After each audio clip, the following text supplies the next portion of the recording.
Income elastic demand में income demand को change करती है। अच्छा, ये हमने देखा था, यानी कि responsiveness of demand due to a change in income.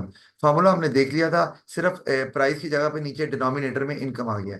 अच्छा, अब जब इसकी बात करते हैं तो इनकम इलास्टिसिटी और डिमांड में भी equal to one, greater than one, less than one होता है। यानी कि इसको क्या बोलेंगे, income elastic, income inelastic और यूनिटरी इनकम इलास्टिक, ये बोलते हैं हम। अच्छा, अब आपने याद रखना है कि इनकम इलास्टिसिटी को दो गुड्स को दो गुड्स के तौर पर जो है ना स्टडी किया जाता है। एक है जी के रेफरेंस के साथ नॉर्मल गुड, की बात हो गई हुई है, जिसके साथ पॉजिटिव रिलेशन होता है। तो अब income elasticity of demand positive होती है, और नॉर्मली वो 0 से 1 के दरम्यान रहती है। और जो इंफीरियर है वो लो क्वालिटी आइटम्स हैं, नेगेटिव रिलेशन है। और ये भी आपकी इलास्टिक या इन इलास्टिक हो सकती है। इनके साथ माइनस का साइन लगता है। माइनस का साइन भी लग जाता है। अगर इंफीरियर गुड के साथ आपको इनकम इलास्टिक दी हुई है और माइनस साइन लगा हुआ है, तो पक्की बात है वो इंफीरियर गुड की बात कर रहे हैं, ना भी लिखा हो तो। ये एमसीक्यू में बहुत आते हैं, ये जब एमसीक्यू दूंगा तो तब देखेंगे। अच्छा, फिर हमारे पास तीसरी नेसेसरी आ गई। नेसेसरी में क्या होता है, necessary good is a type of a normal good, वही बात कर रही है। तो उसकी वाईडी भी पॉजिटिव ही होती है, लेकिन जारी बात है वो इन इलास्टिक होती है, क्योंकि इनकम बढ़ने के बावजूद भी नेसेसरी को जो बहुत ज्यादा नहीं खरीदा जाता ना, जारी बात है, एक आता है कि खरीदना लेकिन है, यूज करनी उतनी वो तो चाहिए। नहीं करनी। और सुपीरियर और लग्जरी गुड जो होती है ये भी पॉजिटिव होती है, लेकिन इसकी मैंने जो ये लिखा था सवाल के थ्रू। ये इलास्टिक होती है। यानी कि नेसेसिटी और सुपीरियर गुड दोनों नॉर्मल गुड मानी जा रही है, लेकिन एक की डिमांड इनकम इन इलास्टिक है और एक की डिमांड इनकम इलास्टिक है। जितने पैसे ज्यादा आते हैं उतने ही आप ज्यादा खर्च करना चाहते हैं, लग्जरी आइटम ज्यादा बढ़ाते हैं। या आप लेना चाह रहे थे और वो नहीं ले पा रहे थे, इनकम आई, हमने कहा, चल भाई प्लान किया था अब लेना हमने। अच्छा, अब ये नीचे की जो डायग्राम बनी हुई है क्या बता रही है, जरा गौर करो उस पे।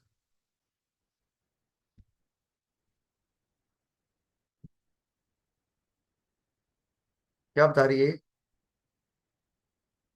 कौन सी? ये वाली डायग्राम? नीचे क्या लिया, इनकम और क्वांटिटी डिमांडेड है, तो ये नॉर्मल गुड पॉजिटिवली स्लोप जा रहा है ना, और नेसेसिटी वो थोड़ी इन इलास्टिक हो गया, थोड़ी स्टीप हो गई है। अच्छा, और इंफीरियर नेगेटिवली स्लोप नजर आ रहा है। तो ये आपने पहचान लेना है कर्व से ही कि ये कौन सा, ये डिमांड कर्व तो है नहीं, ये सिर्फ इनकम और डिमांड के रिलेशन को शो कर रहे हैं। इसको डिमांड कर्व नहीं बोलना, क्योंकि डिमांड कर्व सिर्फ प्राइस और डिमांड के रिलेशन को शो, लेकिन कर्व तो इनका भी बन रहा है। अच्छा, फिर आगे चलते हैं हम, तो आगे क्रॉस वेलोसिटी को। ठीक है जी। अच्छा, अगर मैं यहाँ डायग्राम बनाऊं जरा पहले इनकम वेलोसिटी की, तो ये देखो जरा, मैं यहाँ कहता हूँ जी, नॉर्मल गुड का केस ले लेते हैं, चलिए नॉर्मल गुड्स। तो अगर मैं इसके केसेस देखूं तो वो किस तरह के बनेंगे, जरा गौर करो। आपका जो इनकम वेलोसिटी पॉजिटिव है, तो किस तरह से होगी वो, ये अगर हम यूं ले रहे हैं, ये नॉर्मल को तो ये अगर ओरिजिन से स्टार्ट हो रही है ना, तो ये इक्वल टू वन होगी। यानी कि यहाँ मैं लिख सकता हूँ Y E D is equal to one, और वाई आपको पता है इनकम को शो करते हैं, ये जीरो ओरिजिन से होगी। इस तरह नेसेसिटी भी इस तरह क्लियर था और इस तरह नहीं नहीं, बताता हूं, अभी वो ये देख लो ना, अभी खुद ही बना लेना। अच्छा, अब का। इनकम वेलोसिटी अगर आपकी कुछ इस तरह की है, जो कर्व बन रहा है, ये क्या है, ये ग्रेटर देन वन है, फ्लैट हो गया ना ये, E D Y E D is greater than one. और अगर आपकी इनकम वेलोसिटी हो जाए इस तरह की, यूं, तो ये स्टीप हो गया, ये नॉर्मल गुड के केस है, Y E D is less than one. अच्छा, और इसमें भी अगर हम फ्लैट कर लें, यानी कि बता रहा हूं क्योंकि एमसीक्यू में तो वो कुछ भी उनकी मर्जी है, आपको कॉन्सेप्ट पता होना चाहिए, उसी को आगे आपने लेकर चलना होता है। अगर मैं यूं बना देता हूँ ये, और यहाँ मैंने क्या लिया हुआ है, यहाँ मैंने इनकम ली हुई है, और यहाँ क्वांटिटी ली हुई है, तो ये क्या हो रहा है? जी। ये पॉसिबल है। अगर पढ़ना नहीं है हमने, सिर्फ हमने यहाँ क्वांटिटी चेंज हो रही है इनकम के साथ, इनकम के साथ कोई ताल्लुक, इनकम चेंज हो रही है, क्या था नहीं, इनकम वही है, हो रही इतनी। क्वांटिटी चेंज हो जा रही है, जी। इनकम में कोई चेंज नहीं आ रहा। अच्छा, और अगर हम ऐसे डायग्राम बना दें, ये यहाँ पे क्या है, एकदम चेंज हो रही क्वांटिटी। क्वांटिटी नहीं चेंज हो रही, वहां हम कह सकते हैं कि इनकम में शायद चेंज आ रहा है, लेकिन आप मैयर नहीं कर सकते। तो मतलब पूछते नहीं है, लेकिन एमसीक्यू में कोई पता नहीं, कुछ भी नई चीज दे सकते हैं। और इस वाली डायग्राम में क्या हो रहा है नीचे वाली में, कि इनकम सेंसिटिव है ही नहीं डिमांड, यानी कि इनकम, यहाँ पर इनकम वेलोसिटी क्या है, जितनी मर्जी चेंज हो जाए वो उसमें कोई करना तो उसको बोलेंगे ना Y E D is equal to zero, हो गई ना, जीरो। ये इन्फिनिटी हो जाती है, लेकिन ये तो खैर फिर भी पूछते नहीं है। अच्छा, अब अगर इसी में आप इंफीरियर की बना दें, तो कैसे बनेगी इंफीरियर की? इंफीरियर में नेगेटिव रिलेशन होता है, तो कुछ ऐसे होगी, ये देखो, इसको अगर मैं बना दूं, यूं कर दूं, या इसको यूं कर दूं, अब हम पता चल रहा है ये है तो इंफीरियर, ये लिख भी देता हूं मैं, ये इंफीरियर है,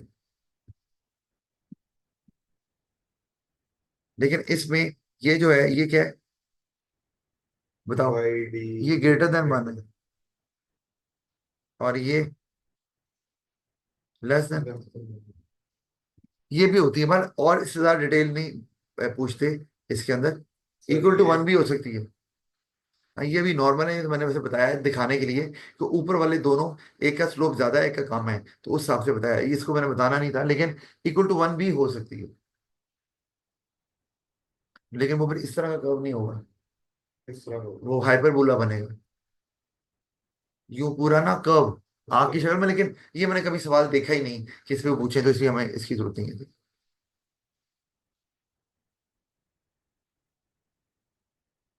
लग्जरी, अच्छा अब ये जो हमने बनाया हुआ है, जो ऊपर मैंने नॉर्मल कोड बनाई है, जो Y D less than one है जहां लिखा हुआ है, वो कौन सी कोड है? वो नेसेसिटीज है। जी। और जो Y D greater than one लिखा है ऊपर, जो लेफ्ट में सबसे डायग्राम है, इसकी बात कर, ये वाली, ये क्या है? ये लग्जरी है, ठीक हो गया। और इंफीरियर में तो चले हम देख ही रहे हैं कि इलास्टिक इलास्टिक क्या चीज है। आगे, अच्छा क्रॉस इलास्टिक, यही पता है आपको, इसका मतलब है क्रॉस इलास्टिक में आ जाते हैं सब्स्टिट्यूट्स एंड कॉम्प्लीमेंट्स। क्रॉस का मतलब ये होता है कि प्राइस के, एक प्रोडक्ट की प्राइस चेंज होने से दूसरे की डिमांड में चेंज नहीं। ये भी पढ़ लिया मैंने इसको। पढ़ा है ये, पढ़ा आपने? अच्छा, अब जैसे कि इसी में, इसी यहीं पे ले लेते हैं,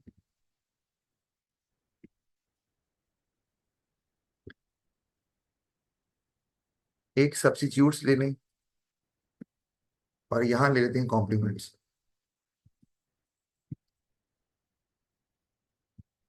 अच्छा, अब आपने याद रखना है कि सब्स्टिट्यूट के केस में, आपको पता है क्या होते हैं, पहले हमने पढ़ा है। सब्स्टिट्यूट के केस में जो इनकम वेलोसिटी होती है वो पॉजिटिव होती है, पॉजिटिव वाई ई डी। अब ये क्यों होती है भाई, जरा बता दो मुझे। जब सब्स्टिट्यूट अगर इनकी वाई डी निकालेंगे तो वो पॉजिटिव आएगी। वो जरा वो जेम्स की वजह से श्लोक शिफ्ट नहीं, करता है। जरा सा नहीं, यहाँ हम ये नहीं बात कर रहे कि इलास्टिक है कि इन इलास्टिक है, मैंने पॉजिटिव की बात की, पॉजिटिव नहीं। कि इनकम बढ़े। एक यहाँ पे पॉजिटिव कैसे है भाई, वाई वाई डी क्या लिख रहा हूँ, एक्सीडी, क्रॉस। क्रॉस लिखना है, क्रॉस इलास्टिक डिमांड पॉजिटिव। क्योंकि अगर चेंज हो तो लोग शिफ्ट कर जाते हैं। वो ये वजह है, ये नहीं है, ये नहीं है। वो ये कि अगर एक सब्स्टिट्यूट की प्राइस बढ़ेगी तो दूसरे की डिमांड बढ़ जाएगी, एक ही डायरेक्शन में, ये पॉजिटिव बोल रही है। एक की प्राइस बढ़ने से दूसरे की डिमांड बढ़ेगी। ये पॉजिटिव रिलेशनशिप ये एक की प्राइस बढ़ी है तो उसने छोड़ दिया ना, दूसरा ने शुरू कर दिया। और अगर उसकी एक की प्राइस कम हो गई, दूसरे की डिमांड कम हो जाएगी, क्योंकि लोग उसको छोड़ के इसको लेना शुरू कर देंगे। अच्छा, और कॉम्प्लीमेंट के केस में क्या होता है? नेगेटिव होता नेगेटिव होता है। कैसे जेन बनता है? है। कोई एग्जांपल? नेगेटिव, या पेट्रोल की प्राइस अगर ज्यादा हो, गाड़ियों को ले लेते हैं चलो, गाड़ियों की प्राइस अगर ज्यादा हो जाए तो पेट्रोल की डिमांड कम हो जाती है, क्योंकि लोग गाड़ी नहीं लेंगे तो वो भी नहीं लेंगे। और इससे अगर बाइक गाड़ी ले लेंगे। गाड़ियां सस्ती हो जाएं, कीमत कम हो जाए, तो पेट्रोल की डिमांड ज्यादा हो जाएगी। ठीक, ये समझ लो। इसका मतलब है कि आप अब एक्सीडी तो हमने देख लिया, लेकिन अब फार्मूला क्या होता है इसका, वही जरा गौर करें। फार्मूले में फॉर्मूला वही रहेगा, सिर्फ फर्क ये है, ऊपर percentage change in quantity demanded ही रहेगा, लेकिन प्रोडक्ट ए कोई भी लिख लें, प्रोडक्ट एक्स लिख लें, और नीचे जो प्राइस होगी वो किसी और प्रोडक्ट की दूसरे होगी, प्रोडक्ट इसी उन्होंने ए बी लिख दिया, आप एक्स वाई लिख देंगे। फॉर्मूला ऑलमोस्ट वही है, लेकिन प्राइस किसी और की, डिमांड किसी और की। अच्छा, अब एक चीज, सब्स्टिट्यूट्स हमने पढ़ा, डिमांड क्रॉस इलास्टिक डिमांड जो है वो पॉजिटिव होती है। ये इलास्टिक कब होगी, इनइलास्टिक कब होगी, बताओ?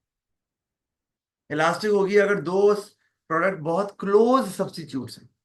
क्लोज का मतलब क्या होता है? क्यों क्या होगी? Close substitutes, competitors. बहुत करीब, यानी कि लोगों को, people do not find any difference between two products. If one is not available, people will by the other one, SP column. They get the similar, Pepsi Coca, तो वो same satisfaction हो रही है। उस केस में क्या होगा, आप थोड़ी सी भी प्राइस चेंज करेंगे तो डिमांड बहुत ज्यादा चेंज हो रही है। दूसरे की इन लास्ट आपने थोड़ी सी प्राइस कम की, उन्होंने कहा चल भाई, दोनों तो एक ही हैं, एकदम से गिरा डिमांड करके उसको। अच्छा, ये दो बात, लास्टिक हो। दो चीज होगी है, इलास्टिक इलास्टिक इलास्टिक होगी, क्योंकि कुछ भी होता है। और अगर दोनों क्लोज नहीं है, अब बोलते हैं अब थोड़ा फर्क है, लेकिन फिर भी चलो यार, करीब करीब हैं तो गुजारा चल जाएगा, तो वो फिर उतना रिएक्ट नहीं करेंगे। कई लोगों का लगता है वो टेस्ट नहीं है, वो जैसे गोरमे और कोकोला। ये भी कहते हैं, या चाय और कॉफी ले लो, उसमें भी कुछ लोग हैं जो कॉफी पसंद करते हैं, कुछ होते हैं चाय पसंद करते हैं, तो फिर सब्स्टिट्यूट ले तो लेते हैं, चाय कॉफी बोल भी देते हैं हम सब्स्टिट्यूट, लेकिन ये क्लोज नहीं है असल में। दोनों में फर्क है, बनाने का तरीका भी फर्क है, टेस्ट भी फर्क है। अच्छा, और इसी तरह से अगर दो प्रोडक्ट्स में कोई रिलेशन ही नहीं है, वो सब्स्टिट्यूट है ही नहीं, तो क्या होगा, cross elasticity will be zero. Change नहीं होगा तो उसको फर्क ही नहीं पड़ना। उसको तो ताल्लुक ही नहीं, वो सब्स्टिट्यूट है ही नहीं जब, ना था। तो क्यों करेंगे लोग? और X E D negative complements होती है, बता दिए, तो वो आप उस पर खैर ये आगे उन्होंने कैलकुलेशन की हुई, हम छोड़ रहे हैं इसको, इसकी फॉर्मूला जरूरत पढ़ नहीं लो। है। फॉर्मूला पढ़ लो। वही फॉर्मूला है ना, क्या फॉर्मूला? ये वाला वही है, ऊपर percentage okay change in okay. Demand, और नीचे है उन्होंने कैलकुलेशन से, कैलकुलेशन कैलकुलेशन की। अच्छा, फिर ये भी कैलकुलेशन ही है, वो दिखा रहे हैं। ये देखो, ये क्या लिखा हुआ है, अभी बताया मैंने, अगर एक्चुअली जीरो आ रही है तो दो प्रोडक्ट के दरमियान कोई रिलेशन नहीं है, वो कॉम्प्लीमेंट भी नहीं है और वो सब्स्टिट्यूट भी नहीं है। अगर खाली एक्चुअली जीरो लिखा हो, तो जीरो के साथ कोई प्लस या माइनस का साइन तो होता ही नहीं।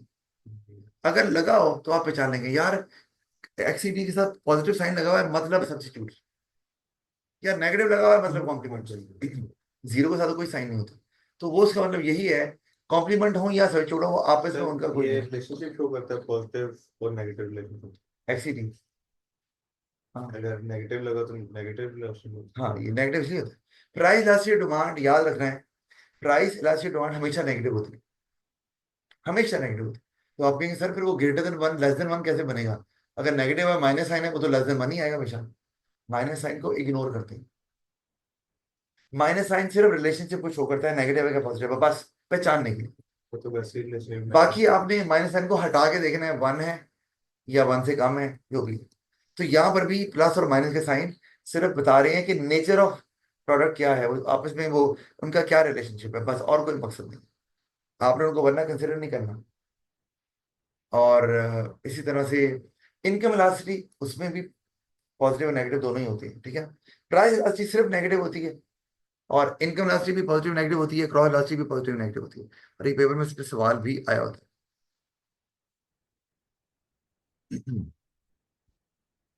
अच्छा, अब how price income and cross elasticity और demand can affect decision making, जरा इसको देख लें। अब प्राइस इलास्टिसिटी डिमांड तो हमने पढ़ा ही हुआ है। अब इससे आप क्या करते हैं, अभी हमने पढ़ा है प्राइस डिसाइड करनी हो, देखने के लिए ना कि भाई प्राइस अगर ज्यादा रखेंगे तो क्या इम्पैक्ट आएगा डिमांड पे। फिर the impact of changing prices, उससे कंज्यूमर या सेल्स सेल्स रेवेन्यू पे कितना असर आएगा।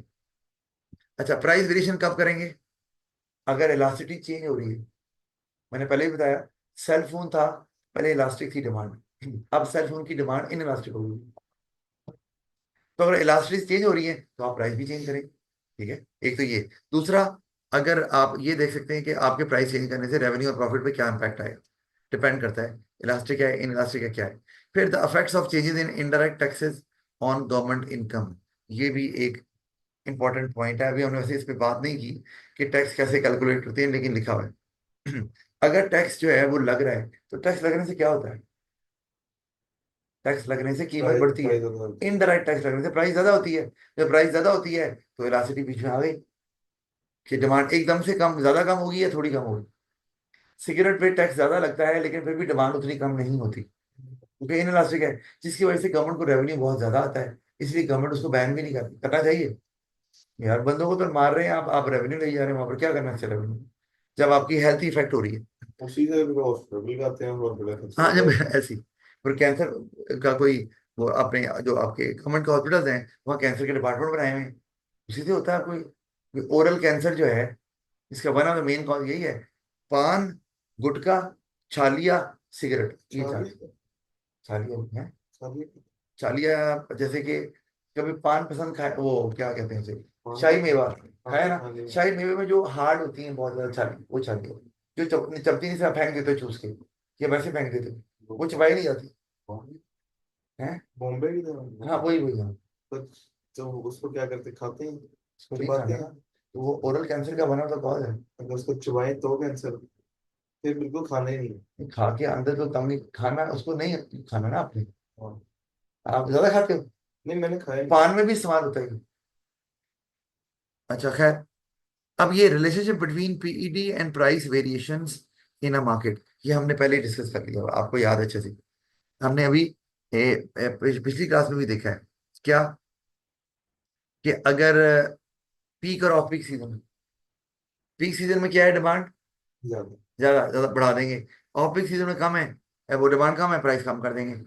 अच्छा, फिर वाइट यूली, और क्यों करेंगे, cheaper to purchase airline ticket for a few months, क्या, tickets a few months rather than a few days ahead of travel. क्यों, क्योंकि उसमें डिमांड बढ़ जाती है और इन इलास्टिक हो जाती है, वो कीमत बढ़ा देते हैं कंपनी वाले, पहले खरीदेंगे, अर्ली 3 महीने पहले खरीद ली, तो डिमांड कम होती है, आपको सस्ती मिल जाती है उस वक्त प्राइस रेट। तो ये भी इलास्टिक और इलास्टिक का फायदा उठा रहे हैं। ये मैं आपको, हम पढ़ चुके हैं कल की क्लास में, कि प्राइस को चेंज करने से आपके रेवेन्यू पे भी इम्पैक्ट आता है।